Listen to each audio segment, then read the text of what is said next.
ہاں مجھے آواز آ رہی ہے, تھوڑی سی ڈیلے سے سر آپ کو ہماری آواز آئے گی.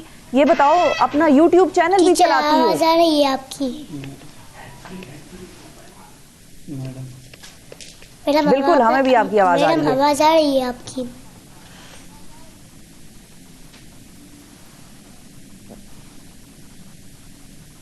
آپ اپنا یوٹیوب چینل بھی چلاتی ہیں؟ ہاں اپنی چلاتی ہوں مجھ سے. اچھا, اور اس پہ کیا بتاتی ہیں؟ اچھا, اور اس پہ آپ لوگوں کو کیا بتاتی ہیں یوٹیوب چینل تیلیسیمیا پہ؟ حوالے سے. تھیلیسیمیا کے حوالے سے. تو ہمارے پروگرام میں بھی لوگوں کو بتاؤ نا کہ تھیلیسیمیا کیا ہوتا ہے اور کس طرح سے بچوں کو اپنے حفاظت کرنی چاہیے. تیلیسیمیا کے بچے خون نہیں بناتے.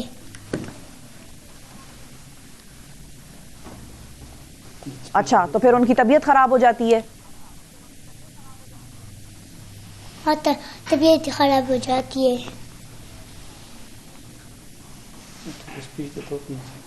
آپ کی بہنوں کو بھی تھیلیسیمیا تھا؟ میڈم آپ کو پشتو میں اسپیچ کرتی ہوں اردو میں.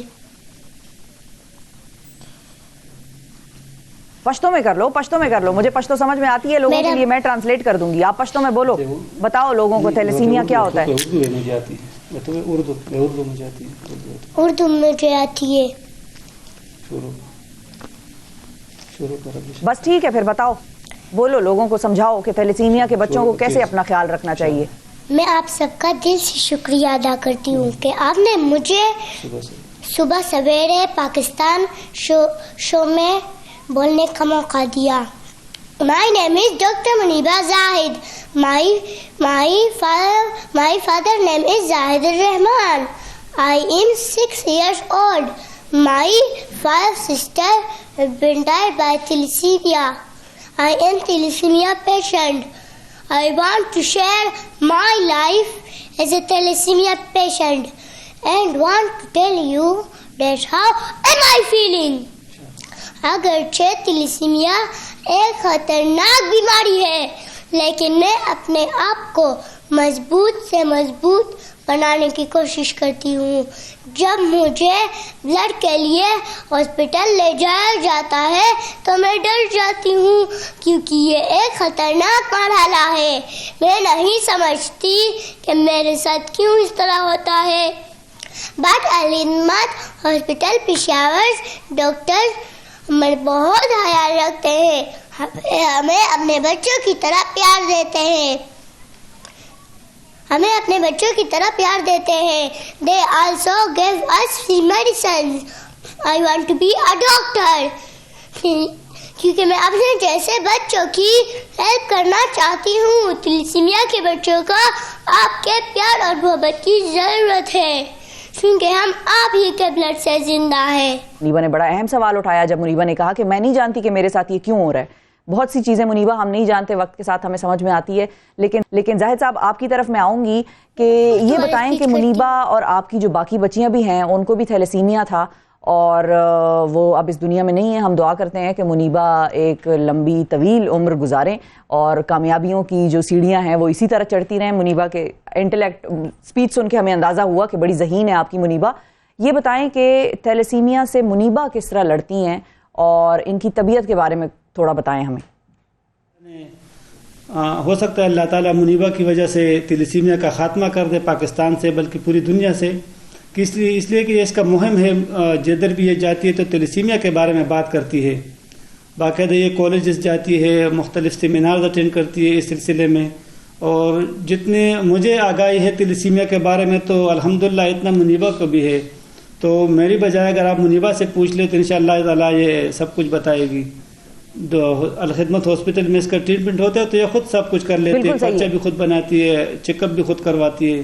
اور یہ ان کو پتہ ہے کہ کیا چیز کہنا ہے کیا نہیں کہنا ہے. بلکہ جو بھی تھیلیسیمیا کے بچے مل جاتے ہیں تو یہ خود بتاتی ہے کہ آپ نے یہ چیز کہانی ہے اور یہ نہیں کہانی. اور جو چیز کو ڈاکٹر نے صاحب نے منع کیا تو باقاعدہ وہ پھر یہ نہیں کہتی. کوئی کچھ بھی بتائے کہ یہ کہہ لے تو کہتے نہیں یہ میرے لیے ٹھیک نہیں ہے. تو الحمدللہ یہ اپنا کیئر جو ہے وہ بالکل خود رکھتی ہے. آپ اس سے سوال جواب کر لیں تو یہ آپ کو. اچھا, اور علاج کتنا مشکل ہے زاہد صاحب, یہ میں آپ سے پوچھوں گی ظاہر ہے کہ علاج کتنا مشکل ہے اور کتنا کاسٹلی ہے، یہ بھی بتائیے تاکہ ناظرین کو بھی پتہ چلے، اور اگر کوئی ہمارے ہاں وہ جتنے بھی آرگنائزیشنز کام کر رہے ہیں بلڈ کے اویلیبلٹی کے لیے یا تیلیسیمیا کے روکتھام کے لیے، تو ہم اس کے ساتھ ٹچ ہیں، اور اس کے جو سب سے بڑا تنظیم ہے پاکستان میں بلڈ چین پاکستان، تو وہاں سے ہمیں جتنی معلومات ملی ہے تو اس کا جو پہلا ٹریٹمنٹ ہے وہ جو سب سے آسان ہے، تو تقریباً اس کے 40 سے 50 لاکھ روپے اس پر خرچہ آتا ہے. پھر دوسرا لیول جو بتاتے ہیں تو اس پہ 1.5 کروڑ کا آتا ہے، اور تیسرا لیول جو فارن میں ہوتا ہے تو اس پہ 30 کروڑ روپے. جو کمزور ڈی این اے ہے، جو بیمار ہے، تو وہ سائنٹیفک طریقے سے چینج ہو سکتا ہے. تو یہ مختلف مراحل میں ہو سکتا ہے. جو پہلے میں نے بتایا وہ تب ہوگا جب ہماری فیملی میں کسی کا بون میرو اس کے ساتھ میچ کر جائے، تو پھر یہ آسان ہے پاکستان میں کہ 50 سے 60 لاکھ روپے تک اس پر چارجز اس کے ہیں. اور خون کی منتقلی کتنے عرصے بعد آپ کو کرانی پڑتی ہے منیبا کے لیے؟ یہ خون کی منتقلی جو ہے تو یہ پہلے 20 دن یا 25 دن بعد ہم کرتے تھے، تو اب الحمدللہ 2-3 مہینے ہو گئے کہ یہاں پر جو ہاسپٹل سے جو ٹریٹمنٹ اس کی ہوتی ہے الخدمت ہاسپٹل پشاور، تو انہوں نے ٹریٹمنٹ سٹارٹ کیا، کچھ میڈیسن دیے ہوئے، تو ابھی 45 ڈیز اس کے ہوئے ہیں کہ ہم نے بلڈ نہیں لگوایا ہے. اور دو ہفتے بعد یا 10 دن بعد وہ آتی ہے الخدمت ہاسپٹل پشاور، اس کا چیک اپ ہوتا ہے.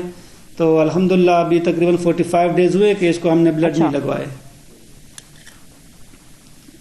اور بون میرو کا انشاءاللہ اس کا ہو جائے گا 1.5 سال بعد انشاءاللہ. ابھی ٹیسٹ شروع کروا رہے ہیں تو وہ بھی انشاءاللہ ہو جائے گا. ٹھیک ہے. اور آپ کو مدد کسی سے اگر کوئی چاہیے تو ہم چاہیں گے کہ آپ بتائیں کہ آپ کو کس ڈومین میں مدد چاہیے، کیونکہ ہمارے ضروری نہیں ہے کہ مدد صرف مالی ہو. بہت سارے ڈاکٹرز یہ پروگرام دیکھتے ہیں، بہت سارے ڈاکٹرز کے ساتھ ہم بھی رابطے میں ہوتے ہیں، تو اگر ان میں سے بھی کوئی اپنی services free of cost offer کرنا چاہے، یا بہت سارے ایسے ڈاکٹرز ہیں جو سامنے آئیں گے ہو سکتا ہے اور وہ یہ کہیں کہ بھائی ہم منیبا کے علاج کی ذمہ داری لیتے ہیں یا ہم اپنے ہسپتالوں میں منیبا کا علاج کراتے ہیں، تو ہم چاہیں گے کہ علاج کے سلسلے میں آپ کو کیا مدد چاہیے وہ بھی آپ ذرا ناظرین کو بتائیں. سب سے پہلے تو یہ ہے کہ ہمارے جتنے فوکس ہے، جس طرح میری بیٹی یہ ہے منیبا، تو اس سے زیادہ فوکس میرے دوسرے بچوں پر بھی ہے، وہ بھی میرے بچوں کی طرح ہے. ہم کل مردان کمشنر صاحب سے ملے تھے، تو کمشنر صاحب کو ہم نے یہی ریکویسٹ کی تھی کہ آپ کے جوریڈکشن میں جو ڈسٹرکٹ ثوابی ہے اور مردان ہے، یہ آپ کے جوریڈکشن میں آتے ہیں، تو آپ کائنڈلی تیلیسیمیا سینٹرز کا وزٹ کر لیں، وہ پرائیویٹ ہو یا گورنمنٹ ہو، تاکہ بچوں کو معیاری خون مل سکے. تو یہ ہمارا سب سے بڑا ہے کہ معیاری خون مل سکیں. اور پھر اس کے دوسرے نمبر پہ تو منیبا ہے، تاکہ باقی بچے جو ہے وہ بھی ہمارے بچوں کی طرح ہیں. تو جو ڈاکٹر صاحبان دیکھ رہے ہیں منیبا کا پروگرام اور منیبا کا بون میرو انشاءاللہ ہو جائے، یا جس طرح بھی ڈاکٹر صاحب بچے سمجھتے ہیں وہ کر لے. اور یہ زندگی جو مقصد بنائی ہے منیبا نے، تو یہ کہتی ہے کہ میری زندگی کا یہی مقصد ہے کہ تیلیسیمیا ختم ہو جائے.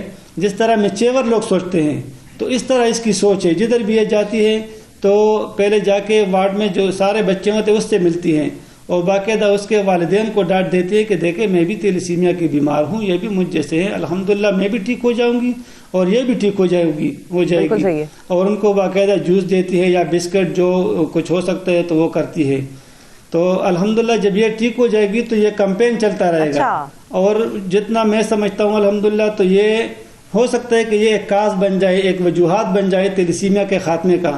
جس طرح تب کالی کانسی اور یہ ختم ہو گئی بیماریاں، تو اس طرح تیلیسیمیا بھی انشاءاللہ تعالی ختم ہو جائے گی. باقی بات یہ خود آپ سے کر لے گی. ختم ہونے والی بیماری ہے، لیکن بس صرف یہ ہے کہ تھوڑی سی اویئرنیس اور لوگوں میں اس چیز کا احساس کہ بھائی شادی سے پہلے ٹیسٹ کرانا بہت ضروری ہے تیلیسیمیا کے حوالے سے، اور لوگوں کو خود اپنے بارے میں جاننا چاہیے، کیونکہ یہ آپ کی ایک مشکل بن جائے گی. میم یہ اپنے اچھا سوال اٹھایا کسی اور تیلیسیمیا مائنر سے اور آپ کی اولاد جو ہے. جی زاہد صاحب تمام صوبوں میں فیڈرل سمیت ایکٹ منظور ہوا ہے کہ شادی سے پہلے یہ ٹیسٹ ضروری ہے.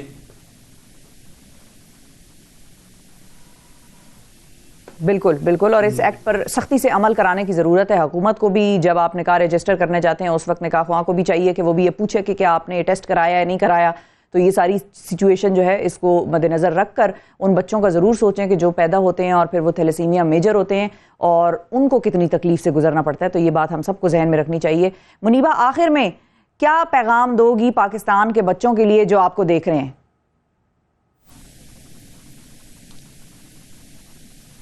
میں یا منیبہ؟ منیبہ منیبہ تلیسیمیا کے بچے فروٹ نہیں کھائیں گے جس پر چھلکا ہوتا ہے، وہ کھائیں گے. ڈرائی فروٹ نہیں کھائیں گے، بازار کی چیزیں نہیں کھائیں گے، شوربہ نہیں کھائیں گے، برگر.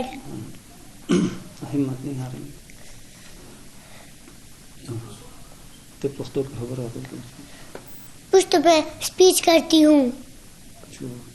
ٹھیک ہے، پاکستان کے نمائندے بحیثیت صلاح تاستا مخاطب ہیں. زمانوں ڈاکٹر منیبہ زاہد تھے، زیادہ تلیسیمیا بیمار ہیں. تاسو ته پته ده چې زموږ تکې ماشومان وینه نه جوړي، موږ ستاسو په وینا ژوندي یو، زموږ ژوند ستاسو په وینا کې دی. بلډ پاکستان تر سیوري لاندې موږ په ټول ملک کې د تلیسیمیا خلاف مهم شروع کړ دی. د دې مهم اولنی مقصد دا دی چې کوم ماشومان خپله وینه نه جوړي هغوی ته به معیاري وینه څنګه پوره کېږي. ما سره خو د خپل ځان فکر نشته دی، خو د نورو ماشومانو فکر اخیستی یم.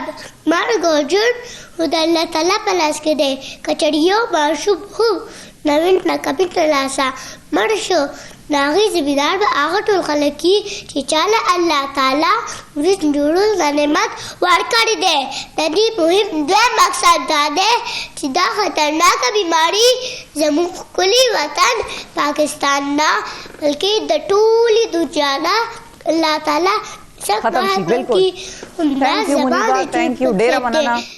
تھینک یو زاہد صاحب، بہت شکریہ آپ کا بھی، آپ نے وقت نکالا ہمارے پروگرام کے لیے. منیبہ کہ آپ کی آواز زیادہ سے زیادہ لوگوں تک پہنچے اور یہ پیغام آپ کا زیادہ سے زیادہ تک پہنچے. منیبہ نے ایک بڑی خوبصورت بات کی کہ زمونگ جون تاسو پوینا کے دے، ہماری زندگی آپ کے خون میں ہے. اور تھیلیسیمیا کے بچوں کے لیے ہم یہ جانتے ہیں کہ بلڈ ٹرانسفیوژنس کتنے ضروری ہیں، اور ان کے لیے یہ اتنے ہی ضروری ہیں جتنا ہمارے لیے عام خوراک. سو خون کا عطیہ کرتے رہیے، یہ بھی بڑا ضروری ہے. اور اس مرض کے حوالے سے جتنی ہو سکے آواز اٹھائیں، اویئرنیس پھیلائیں، تاکہ لوگوں کو علم ہو کہ یہ ایک پریونٹیبل چیز ہے، اس سے بچا جا سکتا ہے، کسی بھی بچے کو اس تکلیف سے نہ گزرنا پڑے. اس کے لیے اپنی آواز اٹھاتے رہیں. ایک وقفے پہ پڑھنا ہے ہمیں، اور وقفے کے بعد جب واپس آئیں گے تو ایک بڑا اور اسپیشل سیگمنٹ آپ کے لیے لے کر آئے ہیں. Stay with us. صبح سویرے پاکستان، صبح سویرے پاکستان، صبح سویرے پاکستان. ویلکم بیک جی ناظرین. کبھی کبھار آپ کی زندگی میں ہوتا کچھ یوں ہے کہ آپ کسی ایونٹ پر انوائٹڈ ہوتے ہیں اور آپ مکس اپ کر دیتے ہیں ڈیٹ، اور پھر آپ اگلے دن وہاں جاتے ہیں تو وہاں تو سناٹا ہوتا ہے، وہاں کچھ نہیں ہوتا. تو یہ میرے ساتھ حالیہ دنوں میں ہو چکا ہے. اس لیے میں نے سوچا کہ بھائی میں اسٹوڈیو آپ کے لیے لے کر آتی ہوں ایک زبردست دھواں دھار سی پرفارمنس. اور پرفارمنس دے کون رہا ہے، یہ بھی بڑا اسپیشل ایک معاملہ ہے کہ پرفارمنس دینے کے لیے ہمارے پاس وینا آسٹریا سے جیز ڈرمر اور کمپوزر موجود ہیں، اسد ہلیلووچ. ہائی، السلام علیکم، گڈ مارننگ. علیکم السلام، good morning. Good you are learning Urdu, good very good. And ہمارے ساتھ حسن میاں صاحب موجود ہیں جو کہ فاؤنڈر ہیں لاہور جیز کلب کے. السلام علیکم حسن صاحب. بہت شکریہ. یہ جو آغاز تھا وہ بہت ایپٹ نہیں تھا، جس چیز پر ابھی ہم بات کر رہے ہیں وہ بھی میں بتا دیتی ہوں. ناظرین، ہوتا کچھ یوں ہے کہ پچھلے 2 سالوں سے ہم دیکھ رہے ہیں کہ اسلام آباد اور لاہور میں بڑا زبردست جیز میوزک انٹرنیشنل جیز فیسٹیول جو ہے وہ منعقد کرایا جا رہا ہے، جس میں کہ انٹرنیشنل بینڈز بھی شرکت کرتے ہیں. ایک بڑا زبردست ایونیو فراہم کیا جاتا ہے میوزیشنز کو، سنگرز کو، اور وہاں پر زبردست بڑی مزیدار پرفارمنسز ہوتی ہیں. تو نیکسٹ ٹائم جب بھی ہوگا آپ لوگوں نے بھی جانا ہے. اور اس سال جو ہوا اس پر بھی ہم بات کریں گے، اور آغاز اس سلسلے کا کیسے ہوا، کیونکہ ہم نے تو یہ سنا ہوا ہے کہ میوزک برنگز پیپل ٹوگیدر، اور art bring people together, art bring nations together. تو کیا یہ واقعی حقیقت ہے؟ اس پر ہم جانیں گے. حسن صاحب آپ بتائیں، کیا واقعی ایسا ہے کہ میوزک اور آرٹ لوگوں کو قریب لاتا ہے، نیشنز کو قریب لاتا ہے؟ اگر آپ یوں سوچیں کہ آج کی دنیا میں ہم کس قسم کے لوگوں کو زیادہ ٹرسٹ کرتے ہیں، تو I think musicians top of your list. بالکل. کیونکہ do we trust politicians, do we trust the news itself? We don't. So actually it's a nice way of bringing jazz to Lahore and Lahore to the world. کیا بات ہے، زبردست. اچھا، لاہور اب یہ ہوا شروع کیسے ہوا، آغاز اس کا کیسے ہوا؟ How did you conceive this idea? I travel for work quite a bit. So اسی وجہ سے مجھے جیز کا شوق بھی کچھ پڑ گیا. تو کووڈ کے دوران کیونکہ وہ آپشن ٹیبل پہ تھی ہی نہیں ٹریول کرنے کی. تو اس کے بعد ایک موقع ہے کہ اس کو یہاں اسپانسر کیا جا سکتا ہے. تو وہاں سے یہ ایک آئیڈیا سے ریالٹی بن گئی اور اب دوسرا سال ہے, 2 فیسٹیول ہو چکے ہیں. اور کہاں کہاں سے دنیا سے آتے ہیں میوزیشنز جن کو آپ اپنے فیسٹیول میں یہاں لے کر آتے ہیں, یا اس سال کہاں کہاں سے آئے تھے؟ ٹوٹل 10 بینڈ جو ہیں انٹرنیشنل وہ لاہور اور اسلام آباد میں پلے کر چکے ہیں. اچھا. اس میں یورپین بھی ہیں, امریکن بھی ہیں. And how do you find them? مطلب ایک تو وہ ہوتا ہے نا کہ ہم میوزک سنتے رہتے ہیں, بڑے عرصے سے کسی کو فالو کریں, یو نو کہ بھائی I would want this person to play at this festival, یا یہ ہوتا ہے کہ آپ بہت سارے لوگوں کو ریچ آؤٹ کرتے ہیں اور پھر ان میں سے بہت سارے ہوتے ہیں جن کی اویلیبلٹی ہوگی, جو انٹرسٹڈ ہوں گے ٹریول کرنے میں بھی. تو how do you plan this all? Well کہتے ہیں نا what you seek also seeks you, تو کسی نہ کسی طرح راستے مل جاتے ہیں. اور دوسرا یہ ہے کہ میرے دوست ہیں یہاں اسلام آباد میں, فیس ایک آرگنائزیشن ہے, اس کو ہیڈ کرتے ہیں زیجا Fazli.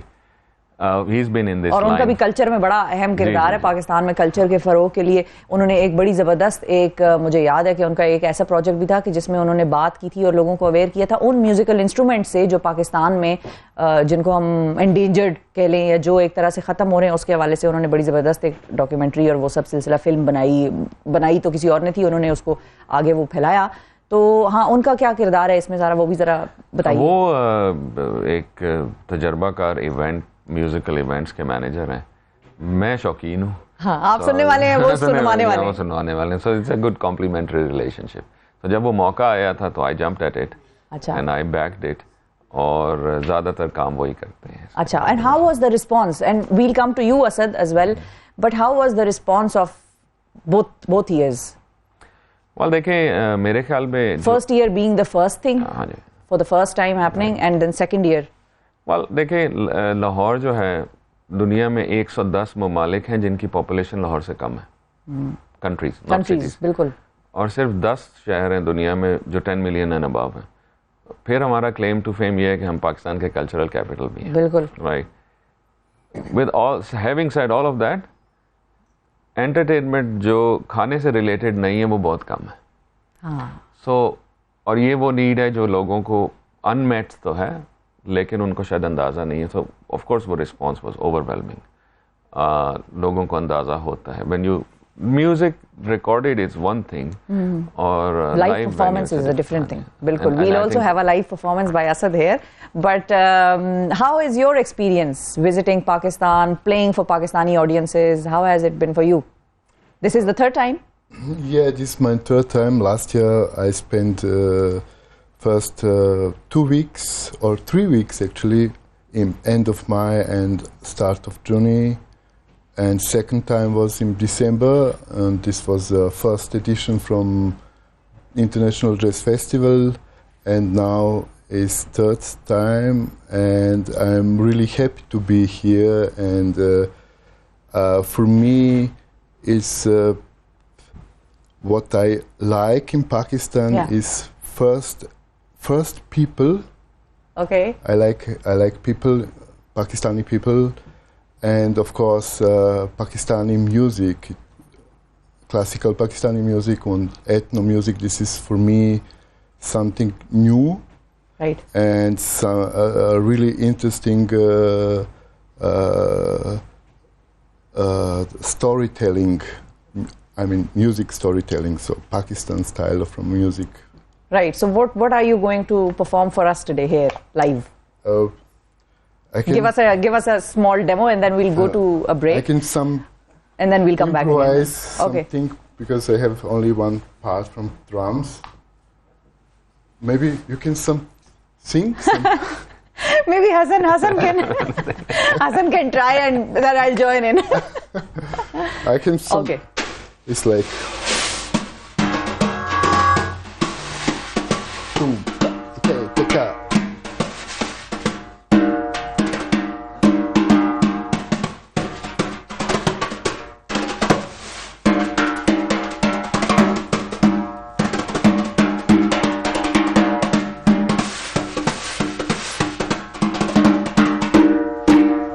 or maybe it will be more sound.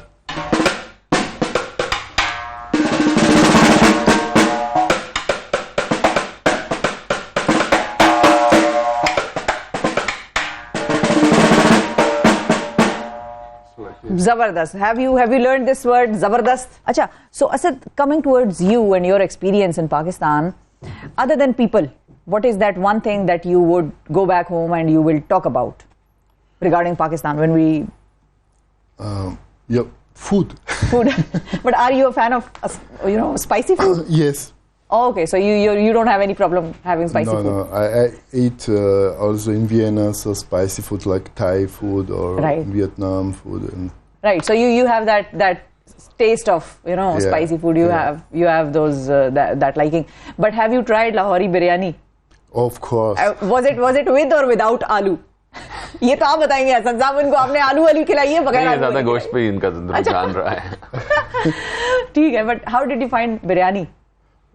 I find super. I like really Pakistan food, and I eat actually most of everyday Pakistan food for breakfast. Yesterday we had breakfast in some really nice restaurant in Saidpur. Oh, desi, Pakistani desi breakfast. Yeah. Right. So you're being well taken care of. Yeah. Okay, tell us something about your band. Other members, what do they play? What kind of band are you guys, and what kind of music do you produce? Oh, yeah. I'm jazz musician, and I have more projects, and I have also my own projects with my composition and arrangements, and the name is from this project Dusha Connection. Right. Dusha is Slavic language, soul, so like soul connection. And last year we play with my project in Jazz Festival. Here in Pakistan? Yes. And this year I play with some another musician in quartet. Because jazz musician, they play always in another constellation, always another project, new composition, and this is about improvisation. Right. Yeah. And who from Pakistani musicians do you listen to? I play also with Pakistan musicians. We made some kind from collaboration. They coming actually to festival. They play with us. Some really amazing flute player. Oh, okay. The name is Akmal Qadri. Akmal Qadri. Okay. He played with us, I think 2 songs like guest. Was really amazing. Really? And I think actually I'm here because I want to play with the Pakistani musicians. Yeah, jazz music. But it's not easy because you have not jazz music here. Yeah. It's something new. But we try. I have a business idea for you. Maybe you can open up a jazz academy. Yes, this is also my idea because we need some to educate. Yeah, so a lot of musicians probably who would want to learn jazz music, they can come to your academy and you can be the jazz instructor for them. But Hassan Saab, for the next event, the next year's International Jazz Festival, inshallah, any specific plans or you would want to keep them? Well, ایک experiment اس سال ہم نے کیا تھا. We stretched the festival over several months. اچھا. So they were, کیونکہ continuity چاہیے. ہم سال میں ایک دفعہ بہت سارے musicians لے آئیں. تو it's all right, but for, to build a taste for jazz, ایک تو idea یہ ہے کہ we do it in spring, start with one event in spring and then go on. گرمیوں کو ہم چھوڑ دیں گے. It's not very good. اور دوسرا یہ ہے, ایک 2 ideas یہ ہیں کہ probably we would do an event in a park, jazz in the park, open for general public. So we have some ideas, and maybe we did something last week in Lahore in a very small venue with local blues and jazz musicians. Or this was all improvised. So we'll try to open up the formats and do multiple types of things for next year. Right, inshallah, and all the best for that. Lovely to have you in Pakistan and on the program as well.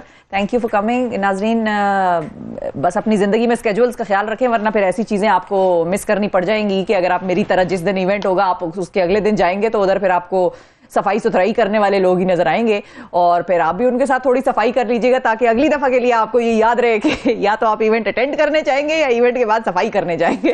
تو یہ ہو جاتا ہے ناظرین کبھی کبھی. So keep keep your schedules intact, اور ان کو ذہن میں رکھیے کہ کس دن آپ نے کس ایونٹ پہ کدھر جانا ہے. تو اسی کے ساتھ ایک وقفہ لیتے ہیں, وقفے کے بعد واپس آئیں گے. تو آسٹریلیا میں پاکستان کی ٹیم موجود ہے اور وہ وہاں پر کیا کر رہی ہے, اور آسٹریلیا کی ٹیم تو دھواں دھار کھیل رہی ہے, پتہ نہیں سمجھ نہیں آ رہی وہ ون ڈے کھیل رہے ہیں یا ٹیسٹ میچ کھیل رہے ہیں, کیا کھیل رہے ہیں. مرزا صاحب سے بات کریں گے ایک وقفے کے بعد. صبح سویرے پاکستان, صبح سویرے پاکستان, صبح سویرے پاکستان.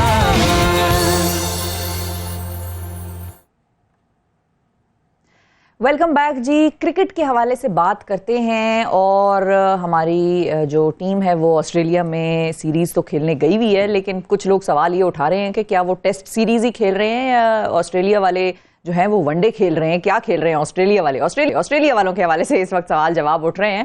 148 پہ 1 آؤٹ ہے, اور مزید اس پر ہم بات کریں گے.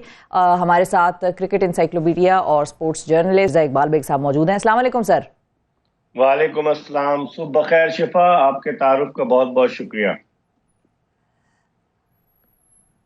بہت شکریہ سر, آپ نے وقت نکالا, آپ کے وقت کا بڑا شکریہ. سب سے پہلے ذرا کوئکلی ہم انڈر 19 کے حوالے سے اگر بات کر لیں تو انڈر 19 ایشیا کپ بھی ہو رہا ہے, اور پاکستان جو ہے وہاں پر سیمی فائنلز میں جو ہے اس نے رسائی حاصل کر لی ہے. تو کیسا لگ رہا ہے آپ کو, ان کی پرفارمنس کیسی لگ رہی ہے؟ شفا, یہ ٹوئنکل ٹوئنکل لٹل اسٹارز جو ہیں آنے والے وقت میں پاکستان کرکٹ کے سپر اسٹارز بن سکتے ہیں, کیونکہ پاکستان کے بیشتر کرکٹر جو ٹاپ کے کرکٹرز تھے وہ انڈر 19 سے آئے, اور سب سے بڑی مثال بابر اعظم کی ہے, سرفراز احمد کی ہے, یہ سب انڈر 19 کھیل کر آئے. تو جس طرح کی پرفارمنس پاکستان نے دی ہے, سیمی فائنل کے لیے کوالیفائی کر لیا ہے, بھارت کو ہرایا جو روایتی حریف ہے, پھر افغانستان کو ہرایا, تو میں سمجھتا ہوں کہ بہت پوٹینشیل ہے ان میں. اور لوگ جو کہہ رہے تھے نا کہ رمیز راجہ نے پاکستان جونیئر لیگ کرائی ہے, تو یہ پاکستان جونیئر لیگ کے ثمرات ہیں, کیونکہ وہ لڑکے جو وہاں پر سلیکٹ ہوئے اب وہ پاکستان کی گرین کیپ پہن کر پاکستان کو ریپرزینٹ کر رہے ہیں. تو میں سمجھتا ہوں کہ یقینی طور پر اس کا کریڈٹ رمیز کو جائے گا, لیکن ان لڑکوں کو زیادہ جائے گا کہ جنہوں نے بڑی جلدی امپروومنٹ کی ہے. لیٹس ہوپ کہ دے کوالیفائی فار دا فائنل. بالکل صحیح ہے. اچھا سر, یہ اب بات کرتے ہیں, ذرا اس پہ آ جاتے ہیں. بہت سارے کرکٹ میں ہلچل چل رہی ہے, بہت ساری خبریں آ رہی ہیں, وہ پی ایس ایل کی ڈرافٹنگ وغیرہ بھی جو ہے وہ بھی ہم نے دیکھی, اور بیسیکلی اب سلسلہ یہ ہے کہ ٹیسٹ سیریز جو آسٹریلیا میں ہو رہی ہیں اس کی طرف بھی لوگوں کی بڑی نظریں ہیں. لوگ یہ سوال اٹھا رہے ہیں کہ بھئی یہ آسٹریلیا والے کیا کھیلنے آئے ہیں, ٹیسٹ کھیلنے آئے ہیں یا ون ڈے کھیلنے آئے ہیں؟ دیکھیں شفا, پاکستان کی کارکردگی جب سے 1964 سے پاکستان 59 برس سے آسٹریلیا کا دورہ کر رہا ہے, پاکستان کی کارکردگی آسٹریلیا میں اتنی اچھی نہیں رہی ہے. لیکن یہ جو بولنگ اٹیک ہے پاکستان کا, یہ کمزور ترین بولنگ اٹیک اگر اسے کہا جائے تو بھیجانا ہوگا, کیونکہ پاکستان کے صرف مین ایک اسپیئر ہیڈ جو ہیں وہ شاہین شاہ آفریدی ہیں, جنہوں نے اس وکٹ سے قبل جو ابھی عثمان خواجہ کی آج انہوں نے حاصل کی 105 وکٹیں لی تھی. باقی ان ایکسپیرینس بولنگ اٹیک ہے, اور آسٹریلیا کے خلاف آسٹریلیا میں ان کی ٹیم کو 2 مرتبہ آؤٹ کرنا, یعنی 20 وکٹیں لینا پاکستانی بولرز کے لیے جان جوکھوں کا کارنامہ ہے. آخری مرتبہ دسمبر 1995 میں پاکستان نے آسٹریلیا کے خلاف سڈنی ٹیسٹ جیتا تھا 74 رن سے, اور اس میں مشتاق احمد نے مجموعی طور پر 9 وکٹیں حاصل کی تھی. تو یہ کمزور بولنگ اٹیک ہے. بیٹنگ ہماری پھر بھی بہتر ہے. اب دیکھنا یہ کہ آسٹریلیا پہلی اننگز میں کتنا اسکور کرتا ہے, کیونکہ اب سے 4 برس قبل جب ہم نے آسٹریلیا کا دورہ کیا تھا تو دونوں ٹیسٹ میچز پاکستان اننگز سے ہارا تھا, ایک ہی دفعہ آسٹریلیا کی باری آئی تھی. تو let's hope for the best کہ پاکستان اچھا پرفارم کرتا ہے, وکٹیں لیتا ہے ان کی. اچھا مرزا صاحب, آپ نے کیونکہ بیٹنگ کی بات کی ہے, شان مسعود کا ہم نے دیکھا ہے کہ سائیڈ میچ میں انہوں نے ڈبل سینچری دکھائی ہے, تو کیا جو ٹیم کی تبدیلیاں ہوئی ہیں ورلڈ کپ کے بعد ان کا امپیکٹ ہمیں اس سیریز میں آپ کو لگتا ہے کہ بیٹنگ میں نظر آ جائے گا, یا حالات ویسے ہی ہوں گے جیسے ماضی میں تاریخ رقم ہوتی رہی ہے پاکستان اور آسٹریلیا کے درمیان؟ دیکھیں بظاہر مشکل لگتا ہے شفا, اس ٹیم کے 5 کھلاڑی ایسے ہیں کہ جنہوں نے اب سے 4 برس قبل 2019 میں آسٹریلیا کا دورہ کیا تھا. شان مسعود, محمد رضوان, اس کے علاوہ بابر اعظم, شاہین شاہ آفریدی اور امام الحق. اور باقی جو ہے پہلی مرتبہ آسٹریلوی سرزمین پر، چونکہ اس سے پہلے سرفراز جا چکے ہیں لیکن باقی یہیں کھیل رہے ہیں پہلی مرتبہ. تو پاکستان کی جو چینجز آئی ہیں ٹیم میں، بابر اعظم کو کپتانی سے ہٹا کر شان مسعود کو بنایا گیا. لوگ تو کہتے ہیں کہ شان مسعود کو قربانی کا بکرا بنایا گیا ہے. اگر خدا نہ خواستہ پاکستان یہ سیریز 3-0 ہارتا ہے تو یقینی طور پر پھر پاکستان کے لیے بھی مشکل ہوگی اور شان مسعود کے لیے بھی مشکل ہوگی. حالانکہ وہ اچھے کھلاڑی ہیں، انہوں نے ابھی انگلش کاؤنٹی کرکٹ چیمپئن شپ میں یارکشائر کی ٹیم کی کپتانی بھی کی ہے. لیکن بظاہر مجھے لگ رہا ہے کہ ایسا لگ رہا ہے کہ ایک سرد جنگ جو جاری تھی پاکستان کرکٹ بورڈ اور بابر اعظم کے درمیان، اس سرد جنگ کا خمیازہ یہ بھگتنا پڑا کہ بابر اعظم کے جو قریبی کرکٹرز تھے ان کو اس ٹیسٹ کے لیے ٹیم میں شامل نہیں کیا گیا، چاہے وہ محمد رضوان ہو، چاہے وہ حسن علی ہو، چاہے وہ نعمان علی ہو. تو اب دیکھتے ہیں کہ یہ ٹیم کیسا پرفارم کرتی ہے. تبدیلیاں تو ہوئی ہیں لیکن کیا یہ تبدیلیاں رنگ لائیں گی، یہ ایک $1 ملین کوسچن ہے. تبدیلیوں میں کون سی تبدیلی ایسی تھی جو آپ کو لگا کہ یہ تبدیلی ٹھیک ہوئی ہے اور بڑی کروشل تھی، اس کو ہو جانا چاہیے تھا اور اب ہوئی ہے تو یہ صحیح ہوئی ہے؟ دیکھیں، شان مسعود کو لائے ٹیم میں، اس کے ساتھ زیادتی ہو رہی تھی. شان مسعود نے last year T20 world cup میں بھی بہتر پرفارم کیا تھا. تو شان مسعود کو پہلے تو جب نجم سیٹھی چیئرمین تھے انہوں نے وائس کپتان بنا دیا تھا اس سال کے اوائل میں، لیکن وائس کپتان کو کھلایا نہیں گیا. پاکستان کا المیہ یہ ہے کہ جو کھلاڑی بھی کپتانی کی دوڑ کا امیدوار بنتا ہے اس کو بالکل سائیڈ لائن کر دیا جاتا ہے. عماد وسیم کا کیس دیکھ لیں، اس کے علاوہ اسد شفیق کو دیکھ لیں. شان مسعود کا کیس تھا لیکن شان مسعود از لکی کہ وہ واپس آئے. تو میں سمجھتا ہوں ان کی واپسی بہتر ہے پاکستانی ٹیم میں. لیکن اس کے علاوہ اب ہمارے پاس ٹیلنٹ ہی نہیں ہے نا. ہمارے سارے کرکٹرز T20 اسپیشلسٹ بن چکے ہیں. ٹیسٹ میچز میں جو لانگر ورژن ہے اس میں تو ہماری پرفارمنس اتنی اچھی نہیں رہی. آسٹریلیا کی ٹیم ہمیں جو ہے 2021 کے جب آئی تو ہمیں 2022 میں تو ہمیں ہرا کے گئی ٹیسٹ سیریز. انگلینڈ کے خلاف ٹیسٹ سیریز ہم 3-0 ہارے اپنی سرزمین پر.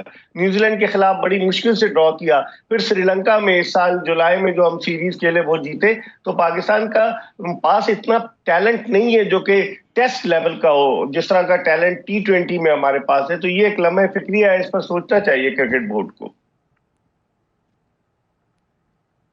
اچھا سر، ایک اور چیز بھی ہے، اس پہ لوگ بڑا اس پہ بھی سوچ رہے ہیں کہ یا تو ٹیم میں کوئی پلیئر واپس آ ہی نہیں سکتا، اس کی جگہ ہی نہیں بنتی، یا پھر وہ باہر سے ڈائریکٹلی کپتان ہو کے آ جاتا ہے. تو یہ بھی لوگوں نے سوال اٹھایا. میں نے سوچا میں آپ سے بھی اس پہ ذرا رائے لوں گی کہ یا تو پلیئر ٹیم میں ہوتا ہی نہیں ہے اور آتا ہے تو ڈائریکٹلی کپتان ہو کے آ جاتا ہے.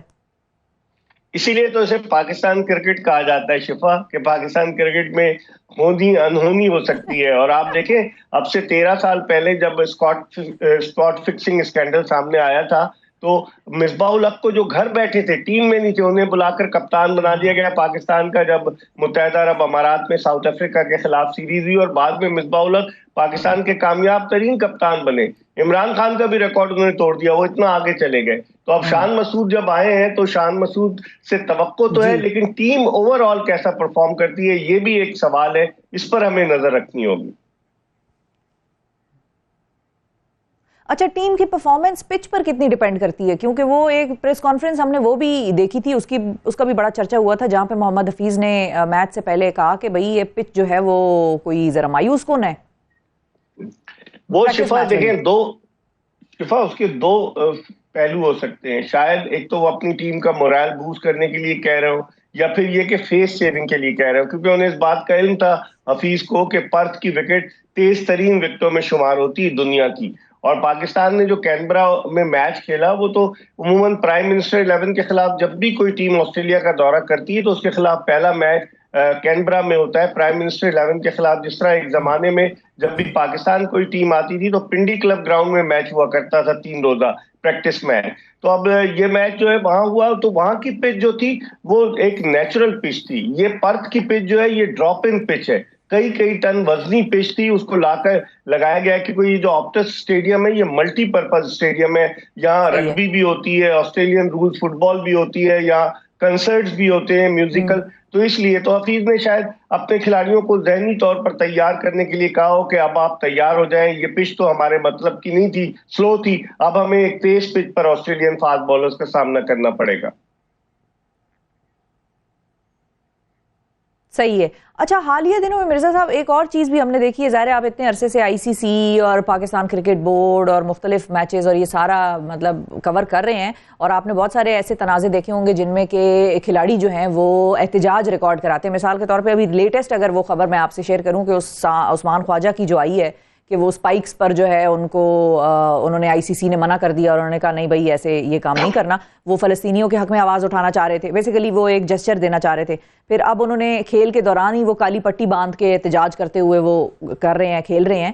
تو اس قسم کے اور کتنے واقعات ماضی میں آپ کو یاد ہیں کہ جس میں کسی کھلاڑی نے آواز اٹھائی ہو کسی جن کو ہم کہیں گے کہ ایسے طبقے کے لیے یا ایسی کمیونٹی کے لیے جن پر ظلم ہو رہا ہو اور اس کو آئی سی سی نے الاؤ کر دیا ہو یا پھر نہ کیا ہو؟ دیکھیں زیادہ دور نہیں جائے, اب سے کچھ عرصے پہلے جو نیشنل T20 کپ تھا وہاں اعظم خان جو بیٹسمین وکٹ کیپر ہیں انہوں نے فلسطین کا جھنڈا لگایا ہوا تھا اپنے بلے پر. اور اس کے علاوہ آپ کو یاد ہوگا کہ وہ ہاشم آملہ نے ایک شرٹ پہن لی تھی, عمران طاہر نے بڑا جیسچر شو کیا تھا. پھر دوسرے جب بھارتی کرکٹ ٹیم جو ہے وہ اپنے فوجیوں والی کیپ پہن کر کھیلتی ہے تو اس پر آئی سی سی کو کوئی اعتراض نہیں ہوتا. اور عثمان خواجہ نے کہیں فلسطین تو نہیں لکھا, اس نے میسج دیا all lives are equal, all human lives are equal, چاہے وہ مسلمان ہو, چاہے وہ کرسچن ہو, چاہے وہ ہندو ہو, چاہے وہ بدھسٹ ہو. تو اس نے تو ایک انسانیت کا پیغام دیا تھا نا, تو اس پہ آئی سی سی کو بڑا اعتراض ہو گیا. تو میں سمجھتا ہوں آئی سی سی جو ہے وہ ایک قسم کا اس طرح کا رویہ اختیار کر رہی ہے جس پر کرٹیسزم بہت ہو رہا ہے. عثمان خواجہ نے نہیں پہنا جوتا کوئی بات نہیں, لیکن انہوں نے میسج تو دے دیا. اور جس طریقے سے فلسطین میں قتل عام ہو رہا ہے مسلمانوں کا, تو لازم بات ہے انہوں نے دنیا بھر کی توجہ اس جانب مبذول کرائی ہے, which was a good gesture. اور میں سمجھتا ہوں انہوں نے بڑا صحیح کیا, وہ ہیرو بن گئے عثمان خواجہ. کوئی تو ہے جس کے دل میں درد پیدا ہوا, کوئی انٹرنیشنل کرکٹر. بالکل صحیح ہے. بہت شکریہ ادا کریں گے مرزا اقبال بیگ. ناظرین ہمارے ساتھ موجود تھے اور یہ تھے کہ کوئی تو ہے جس نے درد جو ہے وہ اپنے ذہن میں اور دل میں رکھا فلسطینیوں کا. آج کے پروگرام سے اتنا ہی. اپنا بہت خیال رکھیے, ہمیں اور پاکستان کو اور فلسطینیوں کو بھی دعاؤں میں یاد رکھیے. اللہ حافظ.